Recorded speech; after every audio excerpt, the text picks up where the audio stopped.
Christina Hoffman works for the Washington State Crime Lab. I'll let her explain that. She's one of our professional science master's students, and her work as a PSM student has won awards in the lean business technology. So, Christina.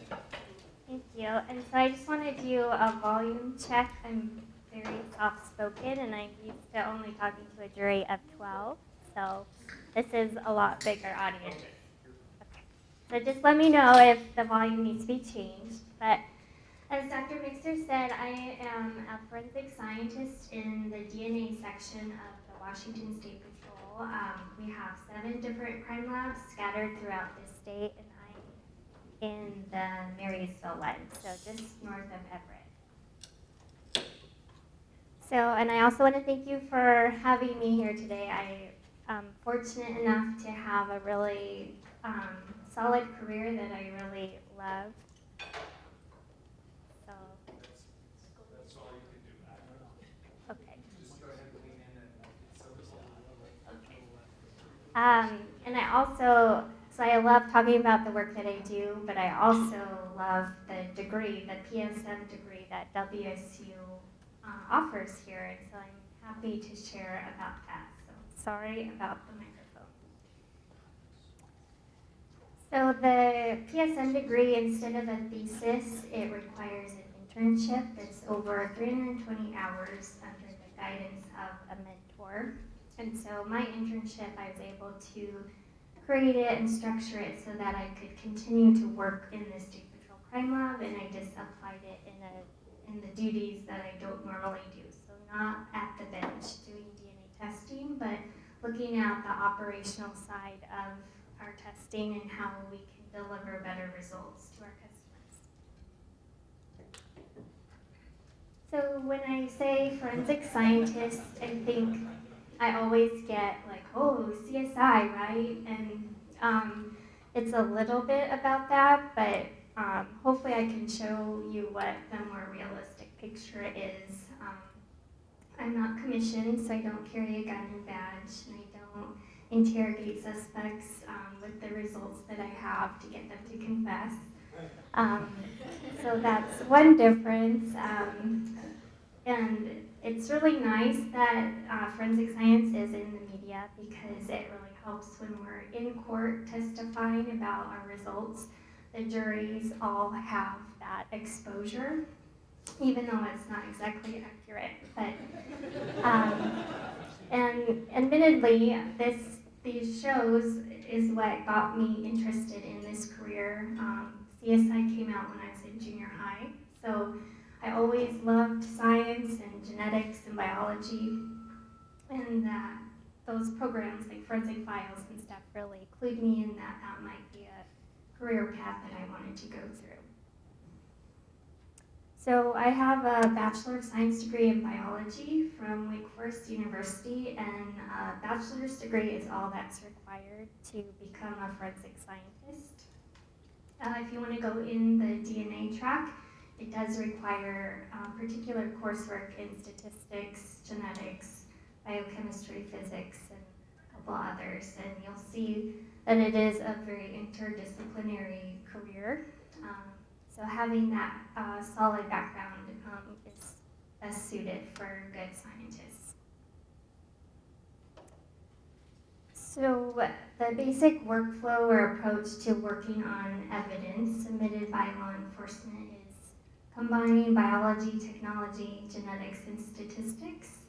It starts out where we'll screen items of evidence. We're looking for particular body fluids usually. So we have the training and expertise to conclusively identify whether it's blood, semen, saliva, sometimes urine.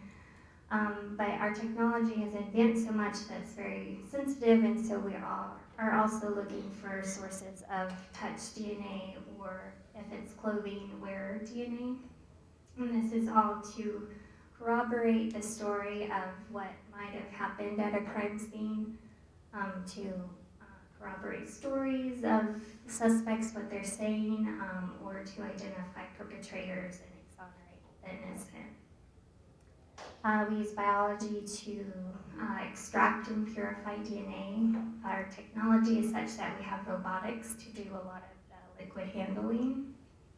And when we're creating a DNA profile, we're using short tandem repeats that's across 27 different loci. And we're also looking at just the Y chromosome in some instances of sexual assault where the perpetrator is male, and that is the appropriate profile we're looking for. And then we'll compare the profile from the evidence with what we get from reference samples from victims or suspects.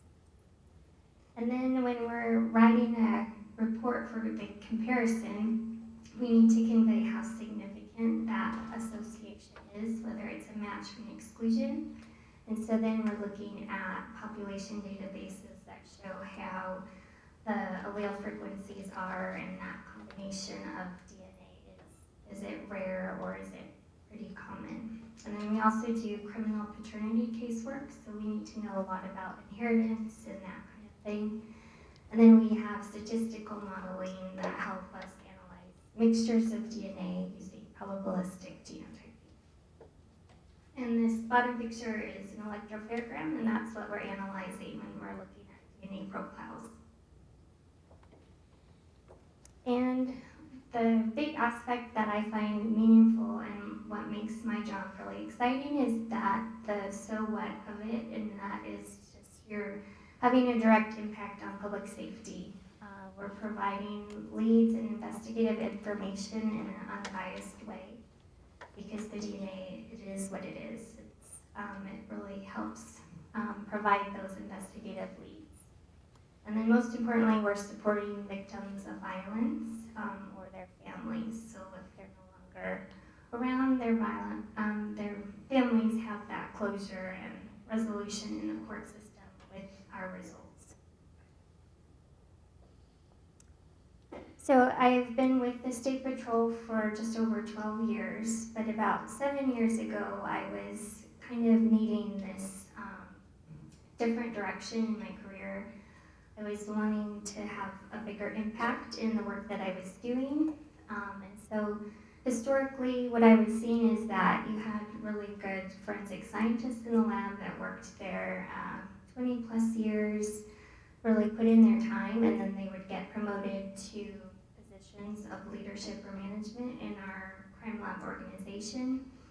And they were really, really good scientists, but they would just, there was this opportunity where they stepped into that new role but didn't have the tools or skill set to be good managers or leaders. In addition to the science of what goes on in crime lab, we have a lot of operational needs in terms of accreditation, grant writing, and all of that for our quality system. And so you have people that are really needing to have that skill set of good writing, good leadership skills, how to motivate scientists who are burdened by constant backlogs and underfunded situations. We're a state system, so our budget is dictated by the state legislature. So every 2 years, we're constantly fighting for those resources. So I was really interested in pursuing something like an MBA. And it's been mentioned before about how work might pay for your extra education that you might want to go back and do. And so as I was looking for opportunities, I stumbled upon the Professional Science Master's degree, which I'll talk a little bit more about, but it's a hybrid program that has the professional coursework or business coursework, but also advanced coursework in a STEM field. So it's really targeting those professionals in the technical industries and giving them extra tools and education for the operation and business side of laboratories.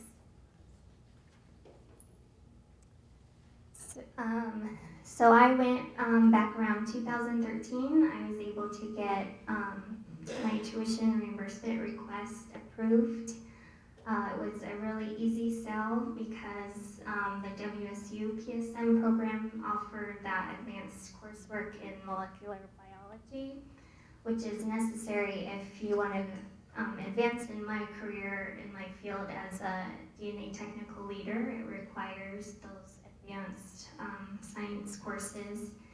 And then it was really nice because from my standpoint, it also offered those business courses that I was interested in. So my degree, I incorporated the core courses that are required by WSU. I took those, and then I was able to choose which electives I wanted for the professional side. And so I took project management, facilities management, which is really important because we have crime lab managers who are running facilities that are either old or brand new, and I thought that would be really helpful. And then I also was able to take a course in lean agility, which I had, around this time, our governor of Washington had mandated all state agencies adopt lean to improve their work and cut their operating budgets. And so I was also aware of that going on in my state agency. And then about 11% of the course credits is the internship. And a requirement of the internship is that you have an assigned mentor to guide you through what project you are doing. And at the time in State Patrol, there was no one really interested in lean, because I had identified that I really wanted to look at lean operations or Lean Six Sigma to improve how a crime lab operates to be more effective at delivering our forensic results to our law enforcement agencies. So I was able to partner with someone in the governor's office. They have lean advisors that advise different state agencies to use lean. And I was assigned a mentor that could fulfill that role for me in my project with WSU. So I had hypothesized that can lean management improve DNA testing in the crime lab? I'm sure in the media you guys have all heard about crushing backlogs in the state crime lab, long turnaround times. At the time, our testing results on average would be finished 3 months or later. And you can imagine that 3 months is a long time if you have a situation of violence, a perpetrator on the street. That 3 months is really important. And our workload is constantly changing. It's dependent on the crime that's going on, or of late, it's the legislature. So we had a recent mandate that all sexual assault kits will be tested. So we saw a huge influx, about 500% increase in workload, in the terms of a month. So if you're not familiar with lean, it's basically using the scientific method, what you would apply in research or at the lab, but looking at your work processes. So really understanding where the problems are, doing root cause analysis, implementing different changes and analyzing their impact. So looking at a lot of data to understand the changes that you're making, and then constantly going through that cycle of reevaluating your work processes for continuous improvement. So that was the format for my project, really looking at how operations were occurring in the crime lab in the DNA section. This definitely took up the bulk of my internship, actually, was just really planning and understanding what was going on. We created a new online customer survey to really understand our turnaround time target. We had a lot of metrics for performance that were just arbitrarily assigned. So I wanted to really look at meaningful metrics and assigning those for our work. Crunching a lot of numbers, we did a lot of data mining and process mapping and talking to the scientists to really see what frustrates them. We're fortunate to have a lot of senior scientists that have been doing the work for 10 or more years each, so we're really indoctrinated in a certain method, and we kind of just do it because we've always done it that way. So a lot of that mentality. So understanding from them where improvements might be. And just kind of looking at it, correlating it to, like, we have forensic scientists that go out to crime scenes and are very meticulous in analyzing what's there at the scene, so kind of applying that mindset to our day-to-day operations in the lab. For root cause analysis, a lot of the opportunities for improvement were in kind of outside of the scope of the lab work itself, but more how things were occurring and supporting the scientists. So performance management, how cases were assigned to a scientist to work, and then a little bit was the actual methods of DNA testing. So once we understood where the problems were, I did a series of 12 different countermeasures, which are just changes to counteract the problems that were occurring. And I did those over 10 months. And they encompass a wide variety of things, but one of them was we had scientists that were trained to do casework, but they were also doing a lot of the support duties like instrument maintenance and reagent preparation, QC duties. So we were able to hire a lab technician on a grant that they could then take over those duties and free up the scientist's time to actually work cases. The biggest change was how we were assigning cases. We were getting kind of a mix of cases before, and it was really up to the scientists to work what they wanted and when they wanted. So we kind of created a system that we could incorporate accountability each month for what was getting done, and then also incorporating any rush cases report into those 2-week rotations so that they were interrupting the scientist's workflow. And then just making work visible, streamlining documentation, and a lot of efficiencies in just the overall process. We're looking at a lot of metrics to really understand the impact of the changes. We had really great results over the course of a year. This was back in 2015 that it was completed and finalized, but our productivity went up 26%, and was the highest case output in the lab's history in terms of productivity.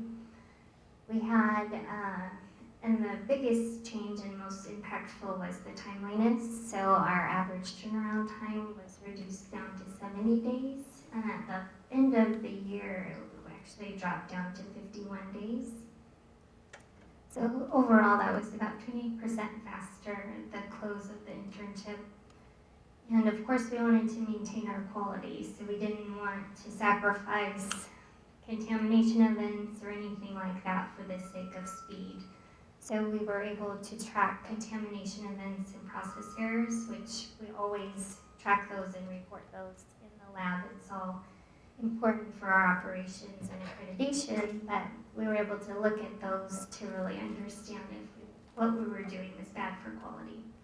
So we were able to actually reduce our contamination rate down 21%, and then our process errors rate was up 29%, but that was not statistically significant from what it was before.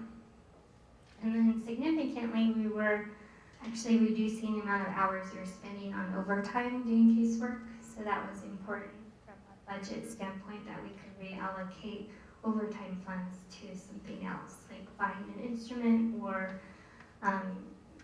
testing kits and stuff for just the cost of business.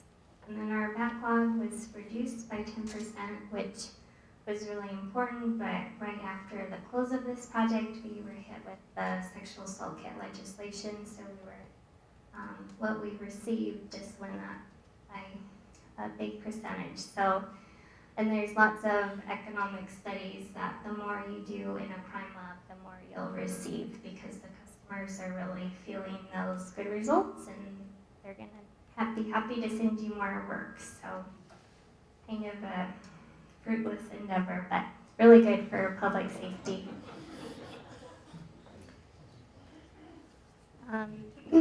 So the things we've been working on subsequent to the project were continuously improving, and we recently completed a validation for how we test reference samples.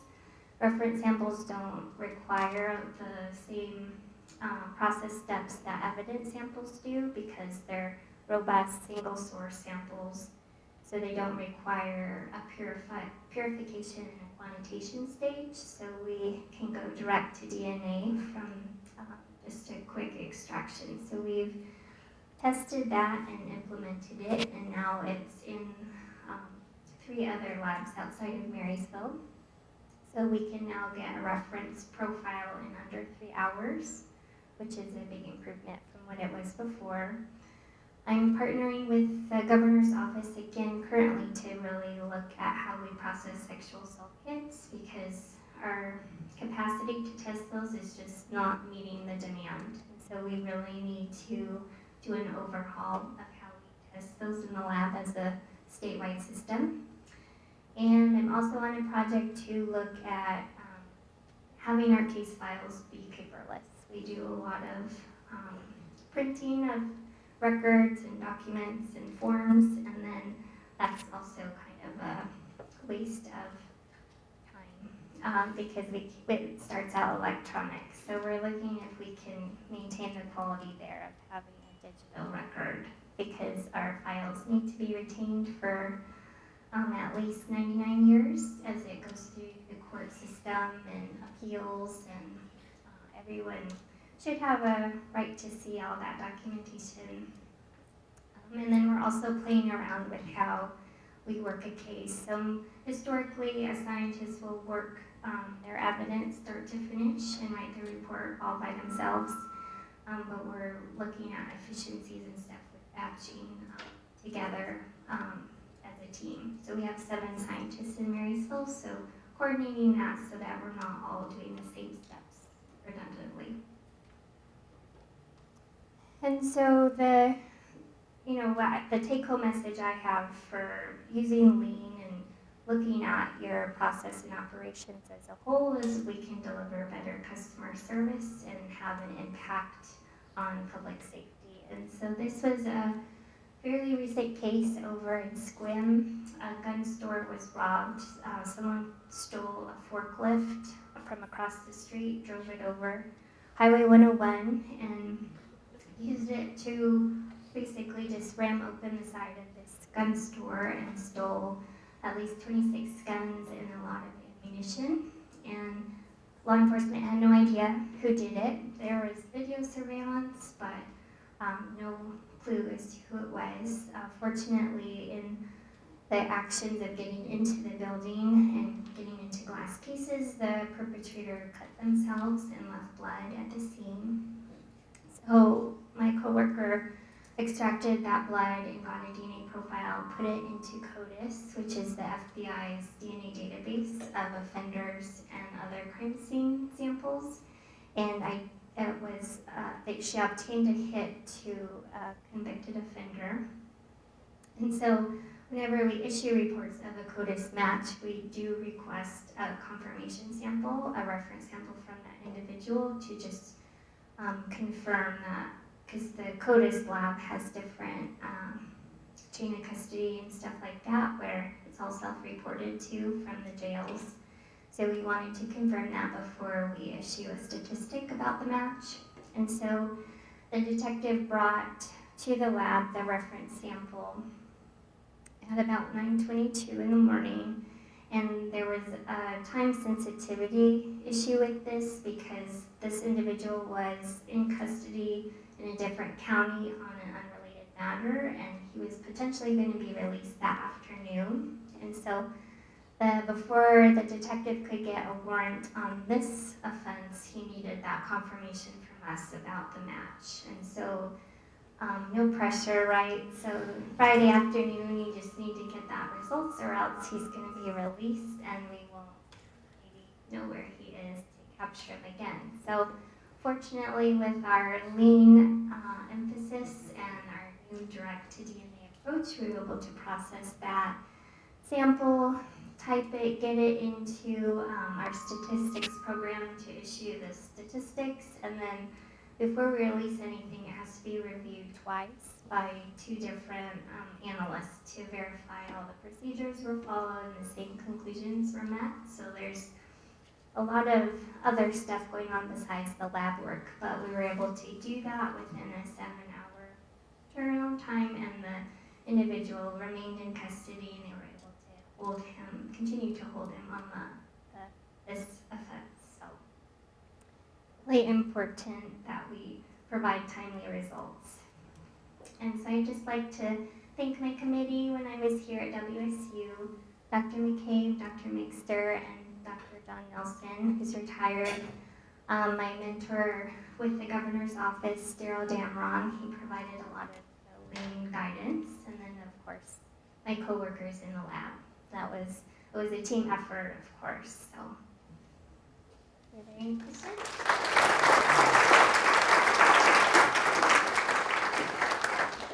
Questions for Christina? Do you listen to the My Favorite Murder podcast? I haven't seen that one. Okay. I'm trying to figure out how you steal a forklift while you're in custody. Oh no, this was before that, so That makes more sense. yeah. There were some laws of physics. Yeah, it was just luck that he was apprehended on a separate topic a little bit after that. Christina, first of all, I remember actually, We're going to just forget that. Thank you. I remember attending your final for your PS. It was one of the few that I attended, and I was so impressed. So I sat in on that, and Nora McCabe probably remembers. I don't usually come to those, but I just wanted to say that there's an access in the state of Washington to a technical division called the Washington State Academy of Sciences, that the crime labs, the forensic crime labs, might start tapping into a little bit, because there's a tremendous amount of experience and basically knowledge in that group of individuals that I think might be able to help you, as you mentioned, maybe take this next step. But it's certainly something that's being funded by the state, and it's there, it's available, and I would encourage you that you look into it. Okay, thank you. Yeah, definitely will. Let's thank Christina.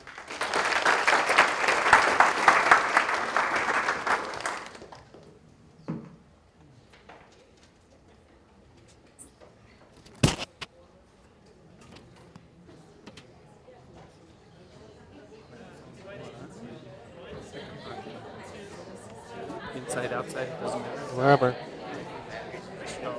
There you go. And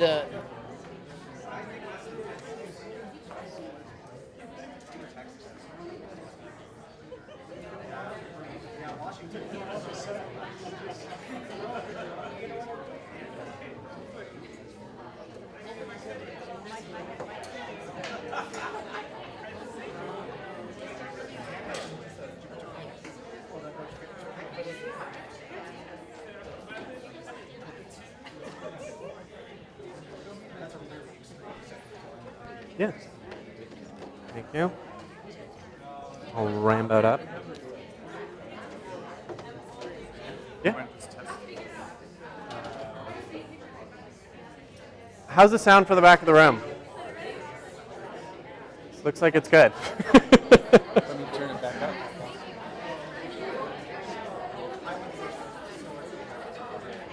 How's the sound for the back of the room? Can you guys hear me well back there?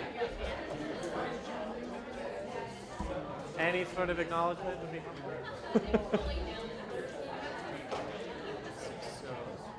Up pretty high. Can you hear us back in the room?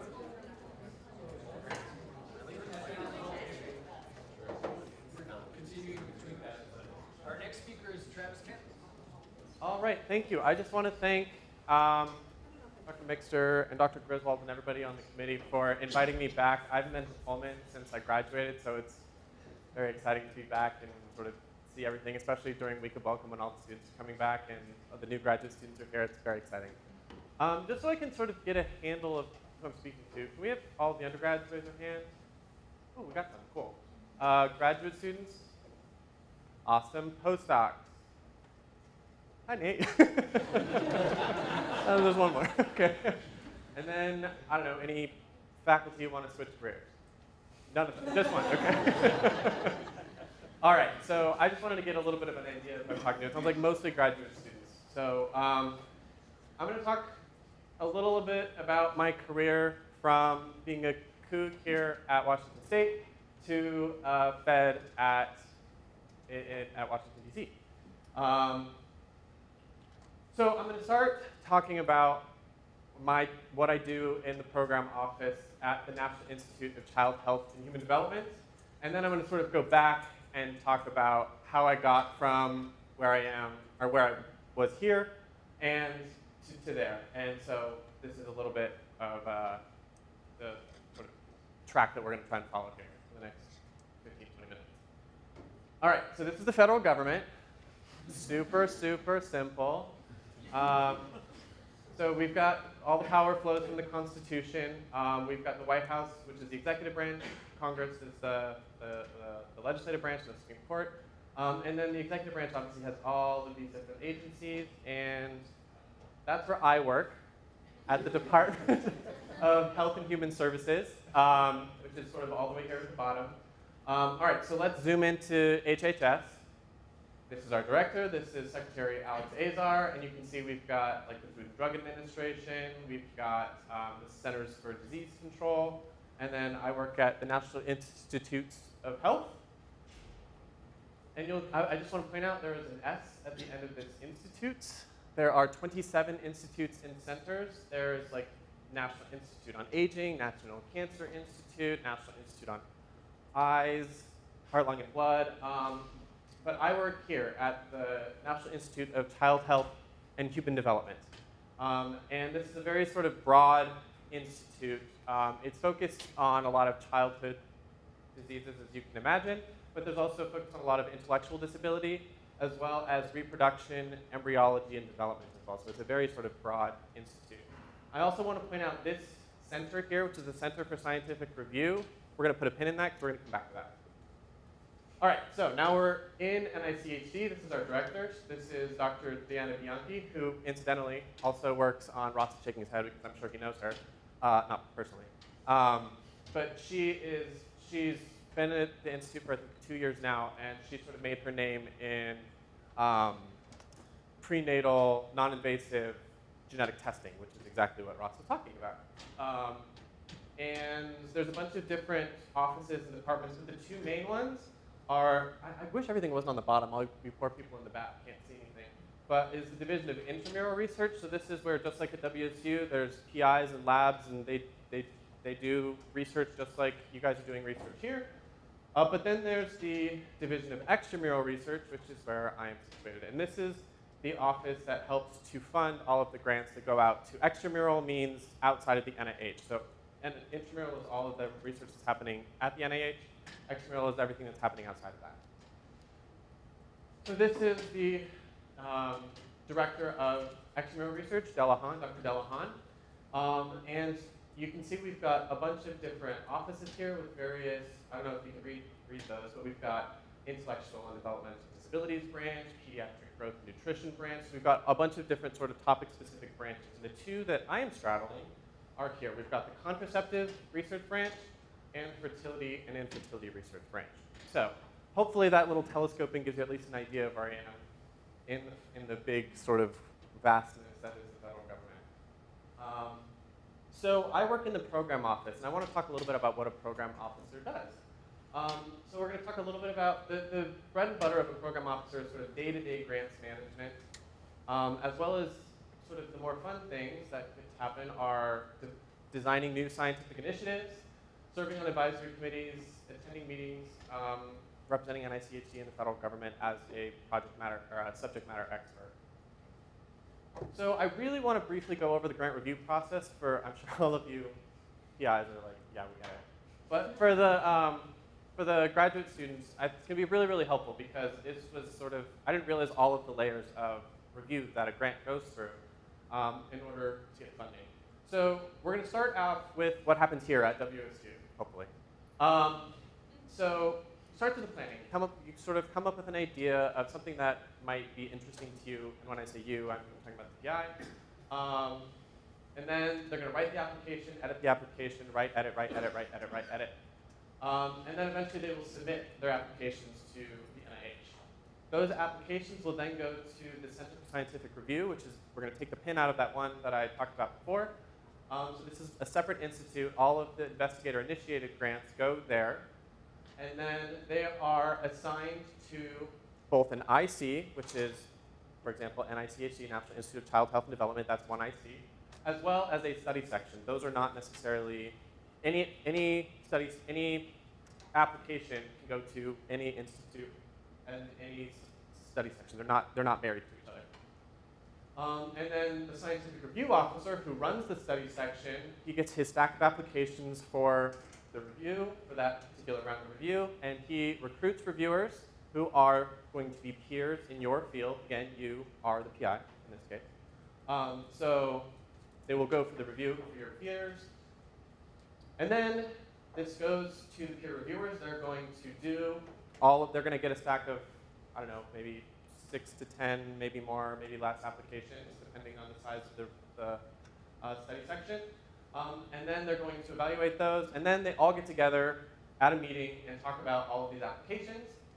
And then the meritorious applications are discussed. This is roughly half of the applications are discussed. Again, this can vary. And then the SRO, the scientific review officer, he's going to write the summary statement, and then all of each one will get a score. Each application will get a score, and then program office will put together a funding plan, which will then go to an external advisory council for review. So everything that goes through has to go through an initial round of review here, and then a second round of review at council. Then this goes to Dr. Bianchi's desk, and let me back up. If there's any changes that council recommends, then those changes will be made or not, and then it goes to Dr. Bianchi's desk, and she will sign off. And then you, as the PI, will get your notice of award and your receipt of grant. So where does the program office actually fit into this process? So in the planning and writing stage, obviously this is going to be primarily done by the PI, but smart PIs are going to talk to not only their SRO, but also their program officer so that they can sort of get an idea of what might be the best study section, what might be the best, is this the appropriate institute? Is there anything that I should be worried about in terms of tweaking my aims to make it more amenable? So really using your program officer is a really, really smart idea. So this is all pretty much handled by CSR, and the program office doesn't particularly see it. We do sit in on the study sections, but we're not allowed to say anything or weigh in any sort of way, and that's to sort of keep the objectivity for the people on the study section. But we can be there and take notes. That way, when you, again, as the PI, get your summary statement back, you not only have a written document, but then you can also talk to your program officer and get an idea of what was going on in the room. Because you can get your sheet and it's sort of got little bullets, but that can really only give you a piece of the picture. And really getting a flavor of the mood in the room can be really, really helpful on your resubmission. Again, we put together a funding plan. Once we get all of the scores in, we'll put together a funding plan, and this will go for council approval. 99% of the time, this is based off of the scores that you get in your study section. But there can be changes based off program priority, budgetary issues, a number of different factors. Again, program office will make any changes that are suggested by council. And then once you actually get your reward, every year you have to, again, you are the program, or the primary investigator. You have to send an update back to NICHD and say, hey, this is what we've been doing, this is what we're planning on doing, if we've made any changes, this is what we're doing, and that goes to the program office as well. So hopefully that gives you a little bit of idea. This is going to be most of what happens in the program office. But we also get to sort of look at new scientific initiatives. So the program office is in a very interesting place because they get to see basically the entirety of the field, at least in the United States, of what's going on. So there can be, you say, oh, there's a gap over here in this field, or we're only getting 1 or 2 things happening here. There's this brand new technology that's happening at Cancer Institute that maybe we can implement here at NICHD. And so the way that we can do that, so most of the grants that come in are investigator initiated. That means that you, as a PI, have an interesting idea and you write NICHD and try and get funding for that. But what we can do in program office is we can say, oh, we've got this really interesting thing happening here. So we can take a pot of money and set it aside for this particular project or a project focused on this particular area and sort of try and incentivize PIs to work in that particular area. Some of the times we just see an interesting place in the field, so we see gaps in the field.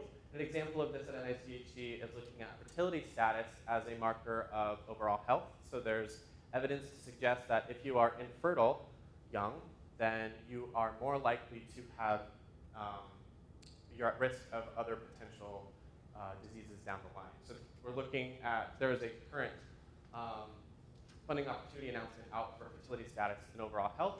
And this was identified as a gap in the field by the program officers at NICHD. Additionally, we can have Congress can say, you need to set aside money for this. Anything that Congress says, we say yes, because they give us money. So an example of this at NICHD is we are congressionally mandated since 1993 to have 3 centers that are focused on the development of novel contraceptives. And then policy changes can result in funding opportunity announcements. An example of this, I don't know if any of you have been paying attention, but recently, just a couple of, maybe a month or 2 ago, the HHS changed their policy regarding fetal tissue research, human fetal tissue research, that is. And so we put out in a sort of trying to mitigate any potential problems that this might have for our researchers, we put out a funding opportunity announcement for alternatives to studying human fetal tissue research, based off of these policy changes. Program officers often serve on advisory committees to be subject matter experts.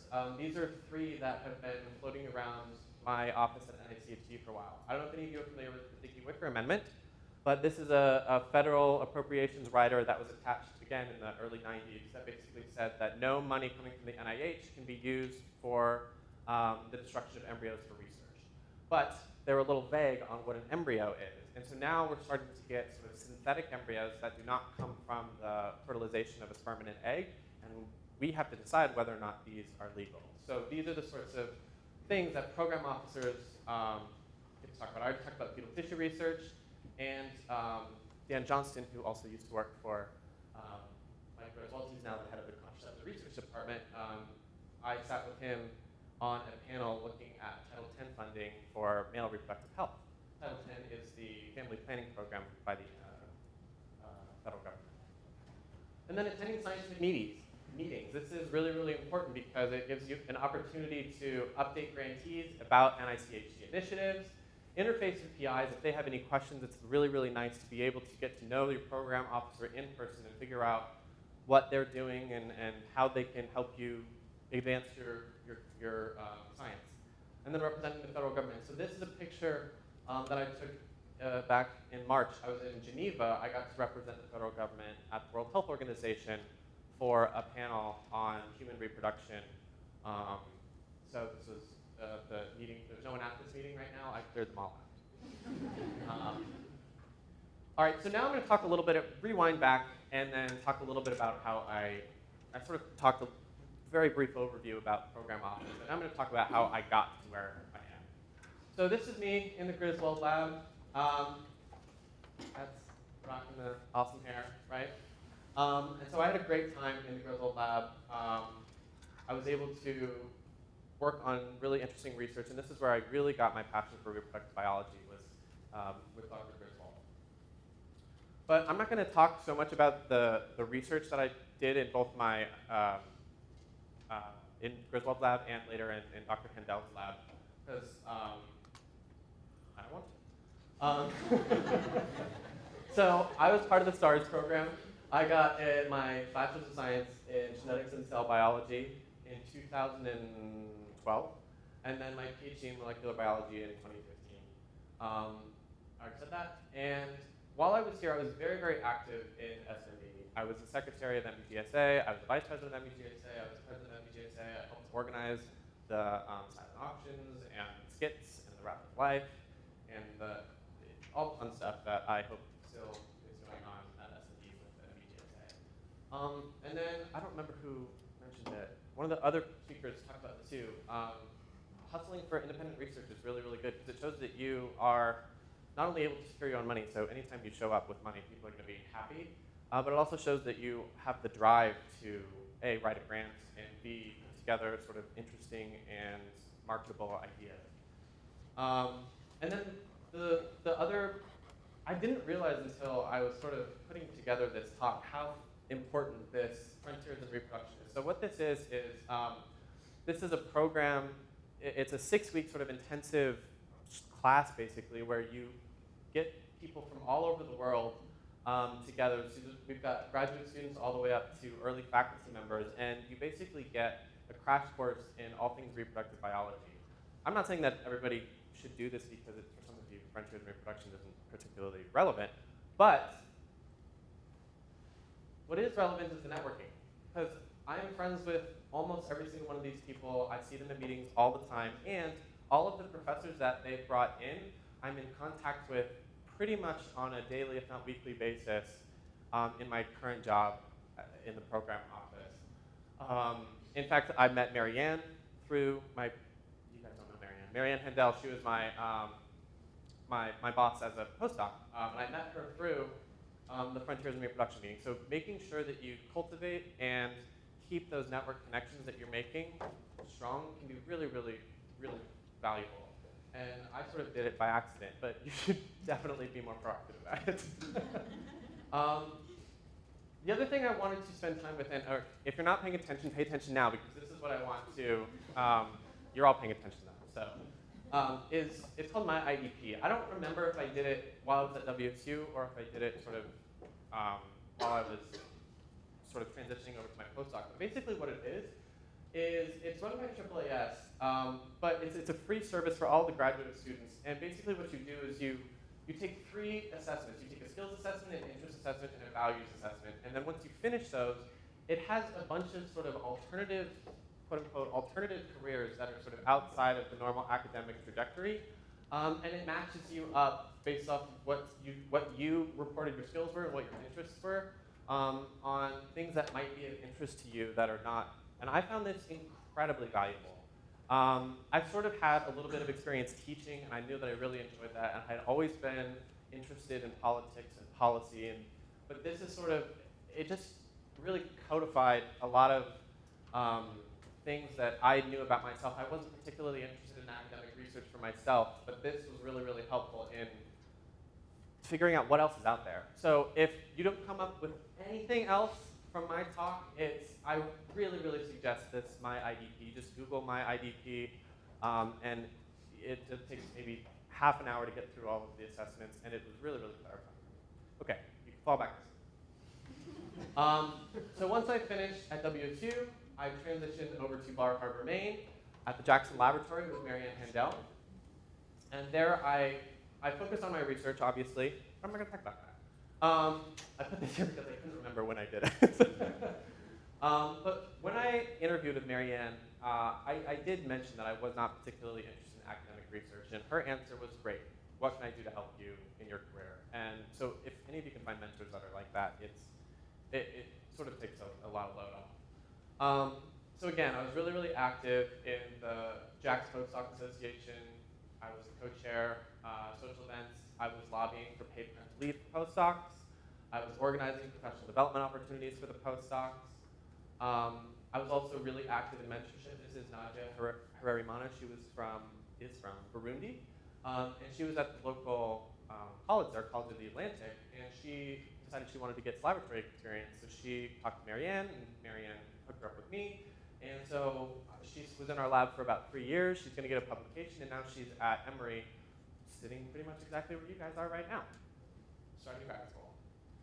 And I got an opportunity to teach. I taught developmental biology at the College of the Atlantic.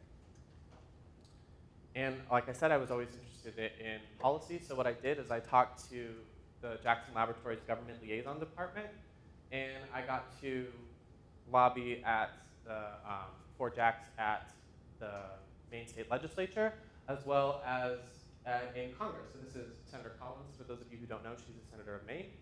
And so we got to chat with her about NIH funding. She was very supportive. And then I was applying for jobs. And what I'm doing by sort of highlighting all of these things is I knew that what I was sort of interested in. The areas I was interested in were sort of policy, which I sort of highlighting with the postdoc program that they had and the lobbying that I did there, as well as teaching, which I'm highlighting by the mentorship and the teaching opportunities that I did. So whatever you're interested in, make sure you carve out space for you to do that. And I also applied for a lot of jobs because I was nervous I wasn't going to get anything. And so after I eventually got the AAAS fellowship, and I can talk more about that if you guys have questions about that. I have got a bunch of slides, and they loaded me down with literature. If you guys want to talk about that, I'm more than happy to in the questions. But so I'm about a year into my fellowship now at NICHD, and so this is my class of AAAS fellows, and we're from all different disciplines. We've got scientists, mathematicians, and engineers, and social scientists, which I'm told are actually scientists. And in case you're wondering, that is me right there, back on the side.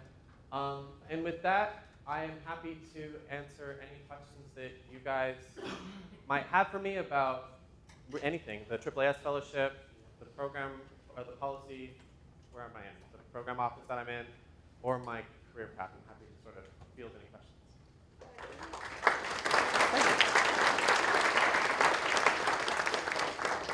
Is the My IDP good for undergrads Yes. as well? Yeah. Absolutely.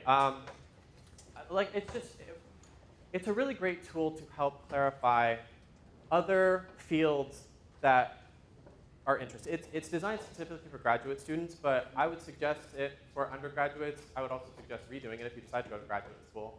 The jobs that they describe are pretty much PhD-specific jobs, like at the level of PhDs, but it gives you a really broad breadth of potential careers that are out there outside of academia. So I'd really recommend it. It's like a half an hour investment. And if all you do is just take the quiz and get your list, that's great, but they also have other tools to sort of get more information about the jobs. And I swear to God I don't work for them, but I just found this tool super helpful. Other questions? Yeah. Where do you see yourself going next? Oh, yeah. So my fellowship is 2 years. I'm 1 year in. I would love to stick around NICHD. So, all right, here's my pitch. Let's see if you'll hire me.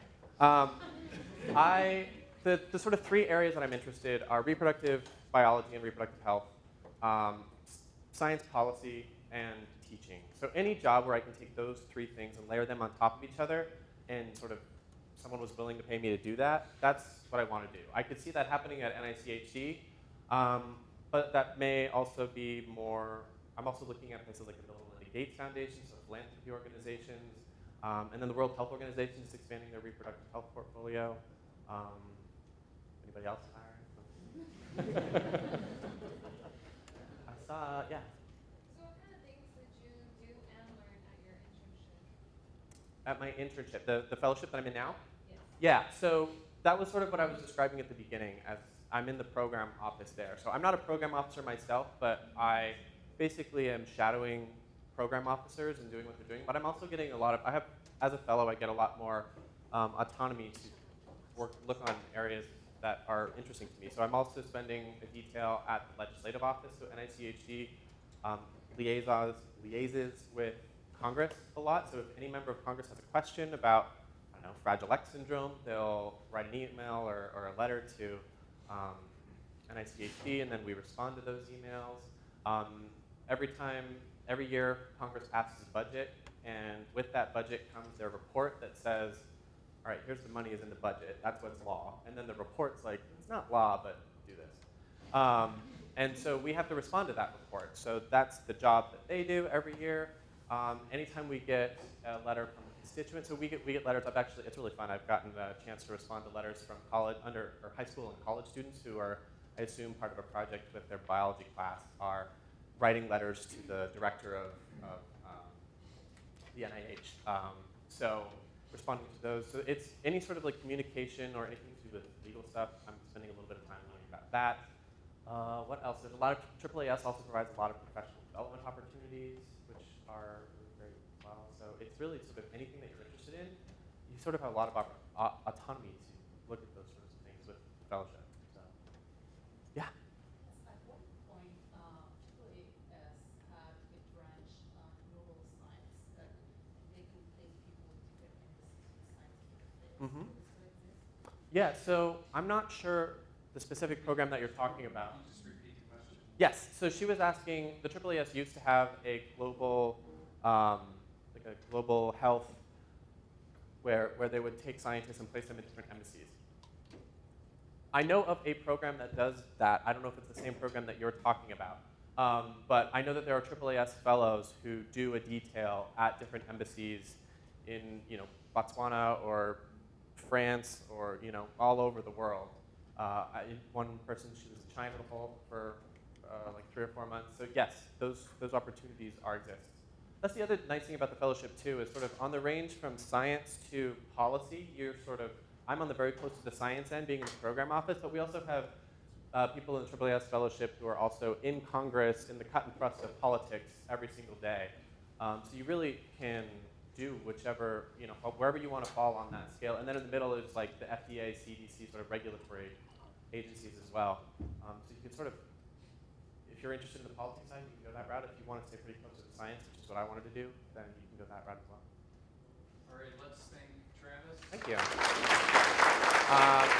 Yeah. One last thing, I've got literature about the fellowship. The AAAS was like, "You're going on a meeting? Here, take all this." So I've got stuff if you guys are interested. Just hunt me down. All right. That's my phone. You can't have that.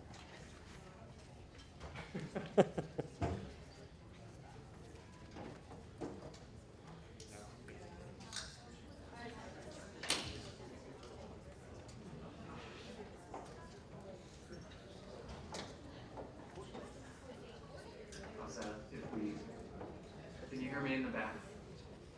Thank you.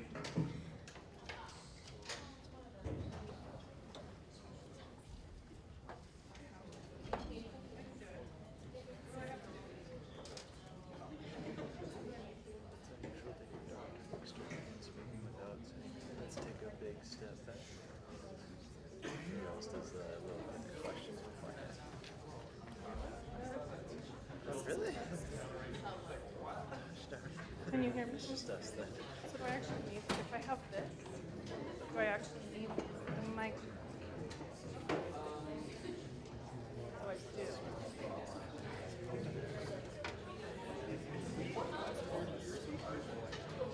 So I have to use that one still. Then I have to hold two, that's two. All right. Then, I'll make it. All right. Hello, everyone. Thank you for inviting me to the organization committee and finding a very old picture of me. When I was in your shoes, those of you that are first years, right when I started here. So my talk is called The Road Back to Washington. And I'm focusing on this, and I'm going to steal a line from my previous mentor. I was born at a young age here in Washington. I went to school from kindergarten till 12th grade in the Yakima Valley, and I decided I did not want to stay in Washington anymore. So I packed up my car, drove to Southern California, where I did my bachelor's degree at the University of Redlands. And at that time, I was interested in biology, but I was going to go to medical school because it seems most people are going to go to medical school at some point early on in their career. The beginning of my junior year, I had this realization that I'm not going to go to medical school, and I started working as a TA in the introductory biology lab there. I was the first TA that ever had at the University of Redlands because professors teach all of the classes. I must have done a good job because I did that for 2 years and realized I loved teaching and I wanted to go into academics. It was also at this time where I took a physiology class and decided hormones are the most fascinating thing ever and I'm going to study hormones. So the road back to Washington because I applied to graduate schools, I got into WSU, packed that car back up, drove to Pullman, where I spent 6 years at SMB, getting my degree in biochemistry. I was of the year where I could pick, do I want it to be in biochemistry or do I want to actually go with a molecular biosciences degree? I chose biochemistry because I thought it sounded fancier. Turns out I'm more of a molecular bioscientist than a biochemist, so I probably should have gone that route. I worked in the lab of John Nelson, where we studied hormonal regulation of reproduction. And during my time here, those 6 years, I TA'd every semester but one as a graduate student. Several years, 3.5 years, were spent in the biochemistry lab, and then I also taught some molecular genetics. After I graduated, I stuck around to finish a paper. I also wasn't sure exactly what I wanted to do. I wanted to teach, and so I helped with the molecular genetics course, designing some new assessment modules within that class.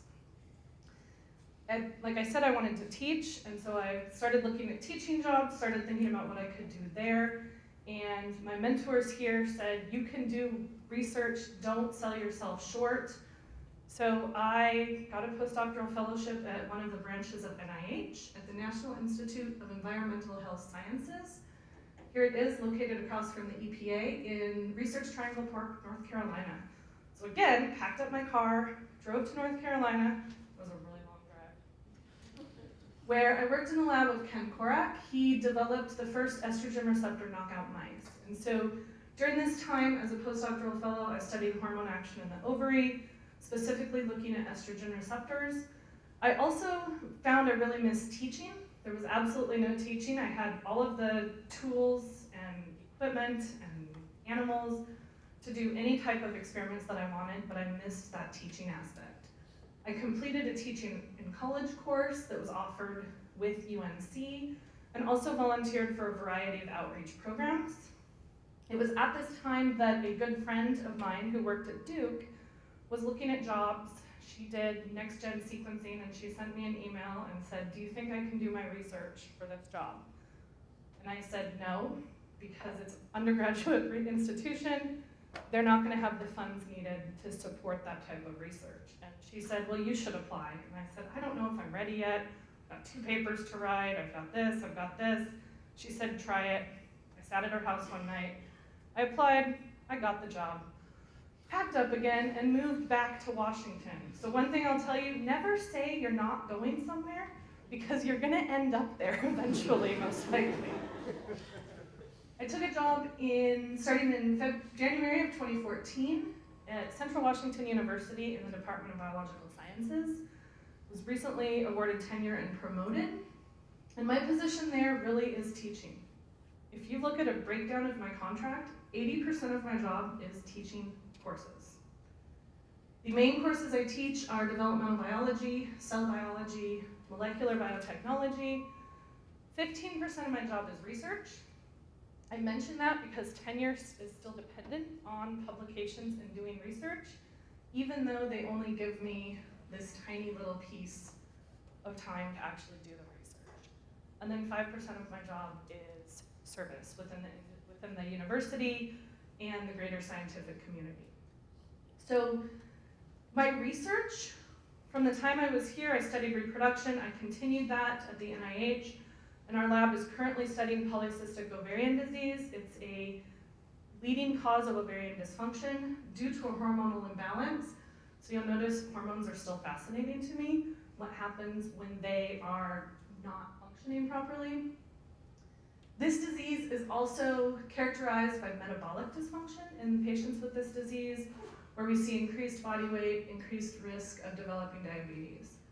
So diagnosis in humans is largely due, you have to have 2 of these 3 symptoms: excess androgens or testosterone, abnormal menstrual cycles, or ovarian cysts.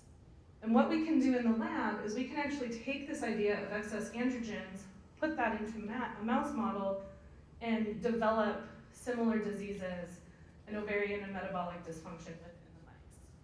So we're doing this in my lab. One of the things that's difficult is that if you buy these testosterone pellets from companies, it costs $3,000 for 25. I don't have $3,000 for 25 hormone pellets. So what we did when I first moved to Central is I tried to make our own hormone pellets. These are 90-day release hormones, and we made our own in the lab. Cost us about $35 to make 25 of them to put in our diets. Great, it's cheap, we can make them, but do they work, right? So the first experiment I had an undergraduate student do is look at anal genital distance in this mice. This is how we sex mice normally. Males and females have a different AGD. If we give females these hormone pellets made in our lab, we see an increase in that anal genital distance, suggesting that it is working. We also looked at a glucose tolerance test. So the fasting glucose is not different, but women with PCOS develop metabolic dysfunction or type 2 diabetes. And as we see from our hormone pellets, it's spiking at a higher peak when we treat with DHT, and it's taking longer for them to return to baseline. So they're developing that metabolic dysfunction. This was really exciting because not only was our hormone pellets working, but undergraduate students were able to do these experiments in the lab. We then looked at cell morphology of fat. So I've moved to looking at fat. One thing that we can see is these cells looked bigger, but I challenged a few students. I said, we can't just publish something and say that this qualitatively looks larger. And so I had a student that was also interested in computer science.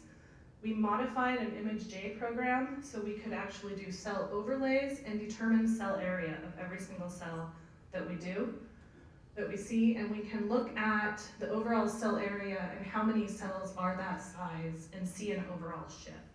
So these are all projects that undergraduate students have taken on in my lab and really have shown that we can do a lot of really cool, exciting science at a slower pace, mind you, because it takes several undergraduate students to get these experiments done, but we can still do them. And so instead of focusing more on some of the science, I wanted to talk to you about things I've learned along the way. First, we've heard it from a few people, ongoing trend, networking is important. It is really important. It's all in caps so that you can see that. Networking got me that postdoc job. I never applied to be a postdoc at the NIH. I went to a meeting, I was talking to someone at breakfast at that meeting. They said, I'm gonna take you home with me and you're gonna work in my lab. And I said, no, I'm not. 3 weeks later, I got a phone call. They said, we're booking your flight for your interview. When are you gonna come? I said, oh, all right. Flew to North Carolina, got my postdocing job. I am still part of WSU and the SMB community as a member of the Center for Reproductive Biology. So at Central, I'm the only reproductive biologist there. WSU has a lot of reproductive biologists, right? Right here in this room, I still am part of that. I come to meetings, I bring the students to meetings. I have a lot of collaborations with friends and scientists across the country because of collaborations and networking. And I'm also working on building a lot of contacts within the industry. And for my sabbatical, I'm hoping to increase this specifically in the Seattle job market so that I can learn what I really need to train undergraduate students to do to be ready for that job market moving forward. Another thing I've learned is that you've got to position yourself to be successful. One of my favorite models is work hard, play hard. And Ross talked a little bit about this in his talk, right? You still have to be a person. Work hard, but you still have to have fun and enjoy things. I actually had one time in graduate school where I was so mad at the experiment, I was so mad at the lab, and I was done. And my advisor at that time told me, go snowboard, I don't want to see you for a week. 3 days in, was ready to get back to the lab and do. So he knew what I needed to do in order to mentally escape for a few days to come back and be ready to keep working. Continued professional development. So I'm part of blogs, I get listserv emails for different things to improve teaching, to improve my research, to always keep learning. Learn how to say no to certain things. And if you ask me what all my service is, you will find out that I'm not very good at this and I'm still working on it. The biggest thing I would say I've learned is always keep learning. So for me, 80% of my job is teaching. That means I'm learning how to be a better teacher and a better instructor. I'm learning different teaching methods. So my teaching, not only do I teach all those classes, but I am in the lab with those students. I have TAs that help grade, but it is my responsibility to be in the lab, leading the laboratory activities, putting those together. I've learned how to do a lot of inquiry-based learning in the labs. I do a whole bunch of different types of assessment strategies to be able to reach all different types of learning methods within the lab. Educational research, I'm actually starting to do some educational research and collect data on some of these different teaching modalities so that I can improve that field and hopefully publish within that field. And then my ADD also gets to me because I can't do the same lab too many years in a row. So I'm constantly developing new labs within the class. These images here are actually images that my undergraduate students took in the classroom. This is an immunofluorescence lab where we were staining for actin, and I was bored one day and said, we're gonna stain for actin and tubulin so we can go in and actually look at these. These are embryos that my students developed in the laboratory.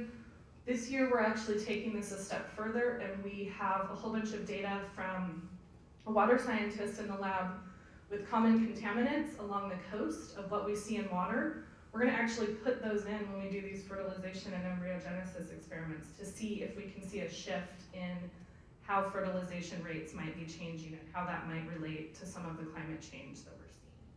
So in terms of always keep learning, I'm incorporating research also into what I'm teaching.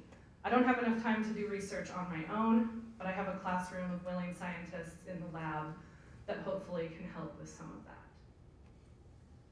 The other thing I would say is don't be afraid to try something new. Another way to think about it, someone mentioned think outside the box.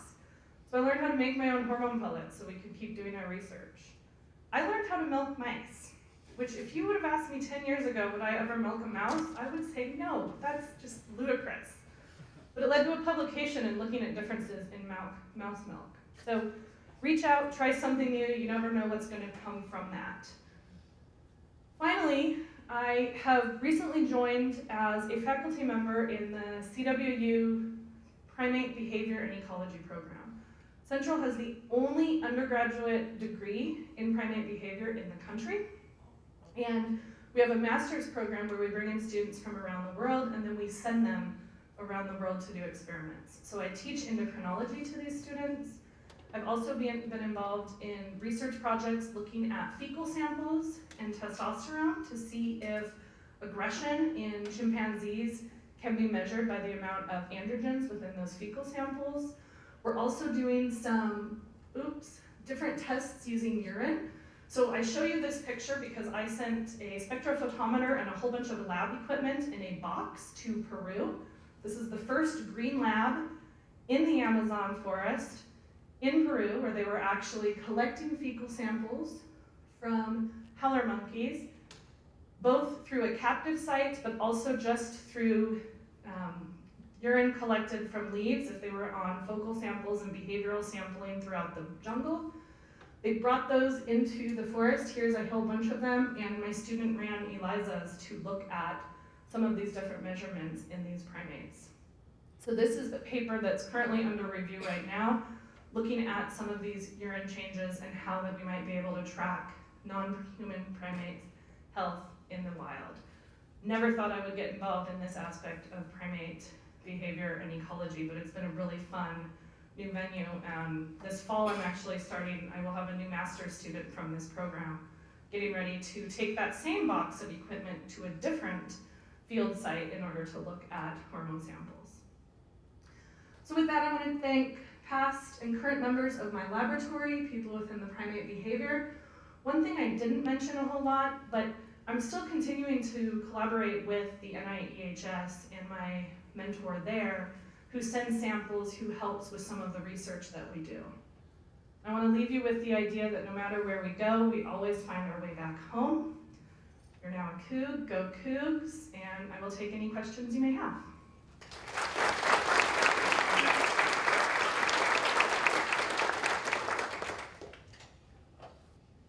No questions. Everybody just wants snacks. Yeah. So, you mentioned it was hard to get that $3,000. Where do you get your funding for your undergraduates? So some of it is, I limped along my startup as much as I could. I have submitted several grants that have not been successful yet. We do qualify for some. We have accreditation so we can get those funding. We also, Central has a very large first generation student population. And we have the McNair Scholars Program. We had several NSF educational grants. And we have some private foundation funding that supports undergraduate student research. So the students learn how to write grants, get a few $1,000s to complete some of that research.